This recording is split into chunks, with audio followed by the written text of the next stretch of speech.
Když Ivan porazil Villase, tak jsme začali přemýšlet o tom, že bychom Davis Cup dal vyhrát, i když jsme věděli, že prostě čtyřhra zase je klíčová, ale stejně přeci jenom v duchu jsme věřili tomu, že ta čtyřhra jejich není tak dobrá, že by se nedala porazit.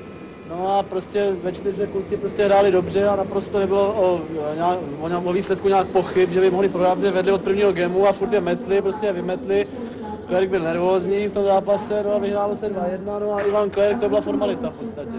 Jsme se dlouho radili, kdo by jako měl nastoupit a potom Ivan říkal, že by rád hrál se mnou, tak jsem zavázal nohu a šli jsme do toho. Ještě bych chtěl říct teda, že Ivan v tom deblu opravdu hrál výborně a strhl mi k dobrému výkonu a opravdu ta čtyřa byla dobrá. Uvidíme s tou Itálií, jak se mi bude dařit před domácím publikem. Doufám, že to bude dobré. Tam v té Argentině to bylo takový trošku napnutý, páč. Já jsem tam přiletěl až v pondělí k večeru, páč jsem neměl víza, oni s tím dělali trošku problémy a myslím si, že jsem na ně byl tak trošku zdravě naštvaný už kvůli tomu. Zima roku 1980 byla v Praze po dlouhé době zase opravdovou zimou se sněhem a ledem. Ale ty tam jsou časy, kdy se hrával tenis jen od května do září. Na 3 prosincové dny se Praha stala centrem světového tenisu. Míst v pražské sportovní hale je 11 640, ale vstupenky chtělo 100 000 lidí. Z Itálie přijelo na 3 000 pověstných fanoušků. Každé místí po jednom jménu, což bude znamenat první dvojici pro páteční singly. Yeah, I'm going to ask this charming landlady from your television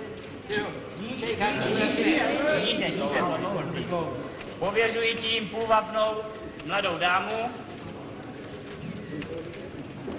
The first player for Italy is Panatta. Adriana Panatta, italská jednička, 30letý atraktivní tenista s agresivní útočnou hrou a perfektními základními údery. Na pomalých antukových dvorcích má těžko překonatelnou obranu. Panatta idol ženského publika. Náladový, často dovede přibrat rychle na váze a potom má na dvorky problémy. Když jde o důležitý zápas, dovede si ovšem perfektně načasovat formu. Paolo Bertolucci má sice málo sportovní postavu, ale za to pověstnou zlatou ručičku s ohromným citem pro míč. Je to tenisový lišák s vynikající reakcí a skvělými reflexy. Specialista na debl. 29 let. S Panattou jsou od malička výborní přátelé. Corrado Barazzutti, 27 let. Dokonalý opak krasavce Panatty. Svoje úspěchy založil na přesné defenzivní hře s vyčkáváním na chybu soupeře. Výborně se pohybuje na kurtě, běhavý aligátor, říkají tomuto hráči s vizáží profesionálního nešťastníka. V utkání se Šmídem získá jediný bod Italii. Gianno Okleppo, úpravný chlapec, náhradník. Hrál zatím na menších turnajích, ale už porazil Panattu. V pražském utkání za Panattu nastoupí do poslední 2 hry proti Lendlovi.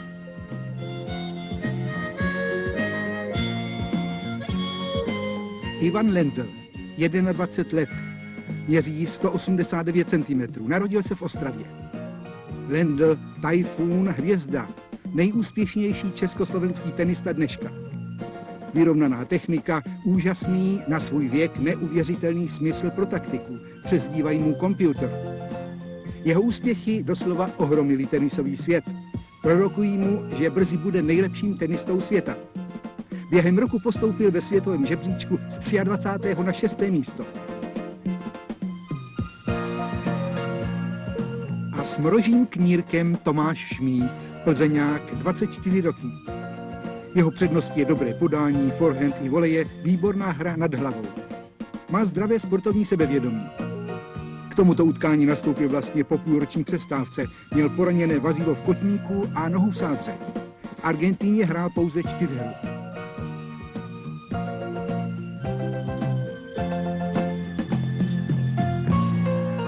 Za tento 18-kilový stříbrný pohár zaplatil na začátku tohoto století Dwight Francis Davis $800.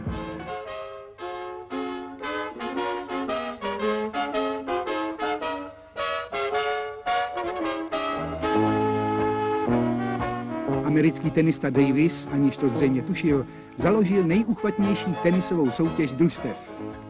Původně to měla být přátelská střetnutí Američanů s Brity.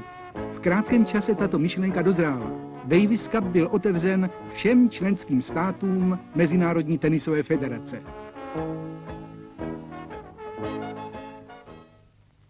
Je 5. prosince, podává Schmid. Začíná opatrně. Italové nepřijeli do Prahy jako velcí optimisté a jestli měli nějakou naději, vylosování ji probudilo. V zápase Panaty se Schmidem mají Italové největší šanci získat bod. Krásný Adriano hraje suverénně a předvádí zkrátka super tenis.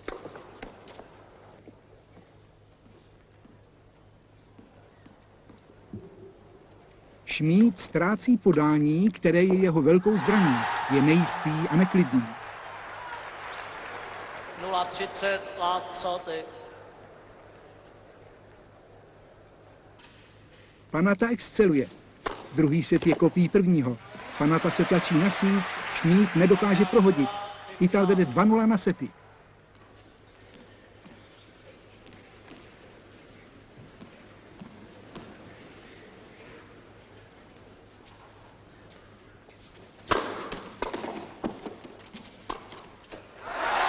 Ale ve své virtuozitě potom zahrál Panata 2 lehkomyslné míče a jak napsali sportovní novináři, skřítek tenisové psychologie zauřadoval.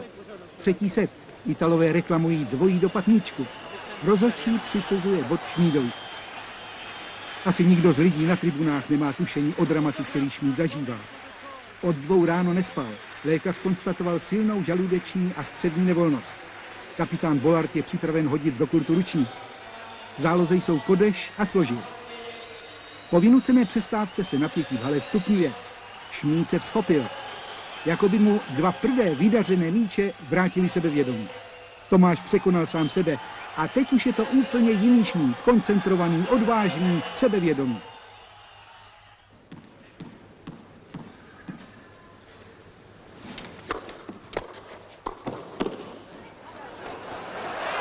A toto je poslední míč historického prvního utkání. Obdivuhodného, nádherného, fantastického Schmidova vítězství. Byl to jeden z mých nejtěžších zápasů, řekl potom Tomáš Schmid. Ale podařilo se mi získat první důležitý bod pro Československo. Dal jsem si tento úkol před utkáním a ani po 2 prohraných setech jsem nepřestával věřit, že se mi podaří vyhrát.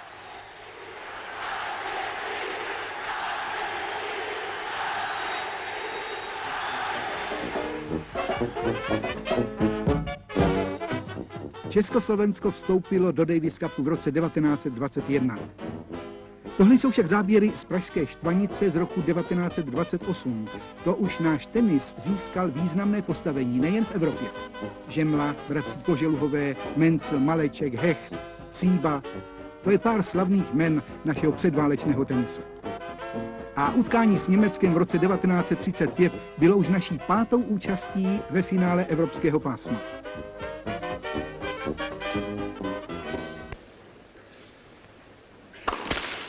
Ivan Lendl šel na dvorec jako favorit, se všemi důsledky toho slova. Každý Čechoslovák na tribúně i doma před obrazovkou se na něho díval pod zorným úhlem jeho velkých úspěchů v zahraničí. Všichni chtěli vidět, jaká hra platila na Borga, na Villase a další světové hráče. Barazzutti nemá v zápase co ztratit, může jenom překvapit. Celý úvodní set, který trval hodinu, hledal náš přední tenista nejsprávnější recept na stereotyp italského dělníka dvorce, jak Barazzutti mu říkají.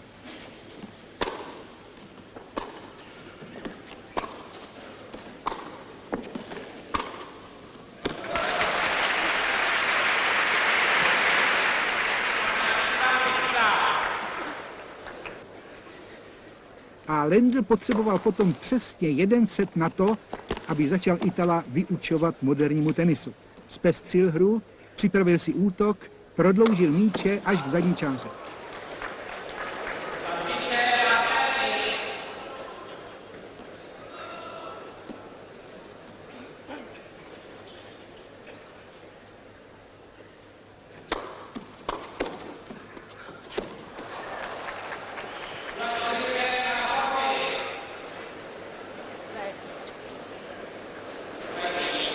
Vetché naděje italských fanoušků se rozplynuly. Lendl předváděl excelentní tenis. Za cenným vítězstvím šel klidně a nekompromisně.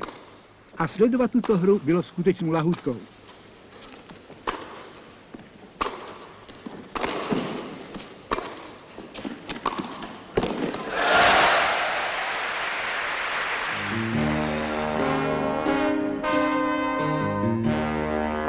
Cesta k novodobé slávě československého tenisu se začala prošlapávat na počátku 70. let.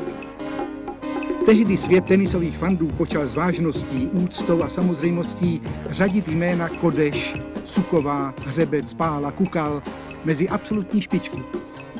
Byly to i slavné zápasy Davis Cupu a především zápasy Jana Kodeše, donedávna velké postavy světového tenisu.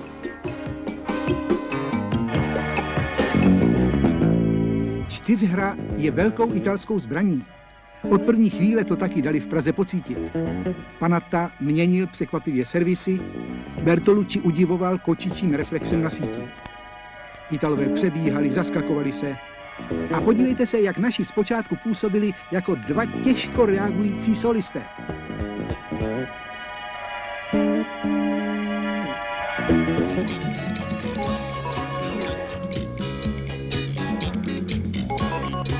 Tito Italové sehráli už 3 finále Davisova poháru. Mají po Američanech nejvyrovnanější družstvo světa. Sehráli tolik zápasů, že Lendl se Schmidem byli proti ním vlastně nováčci, 2 silné, ale málo sehrané individuality. Ale naši přesto vyhráli 4. set. Lendlovy údery jsou tak razantní, že Bertolucci raději upadl, než by inkasoval zásah míčem. Nervozita se stupňuje. Ano, ve sportu je velice těžké vyhrát, ale snad ještě těžší je prohrát. Poslední minuty 4 hry. Vedeme 5-4.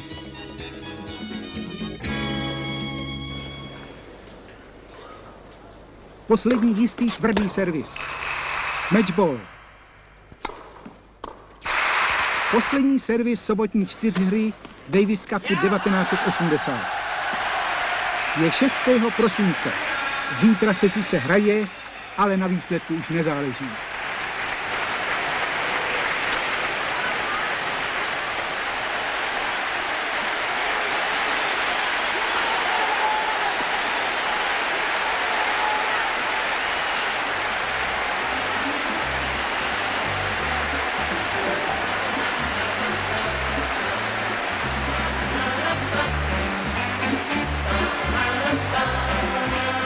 Pro letošek je dobojováno.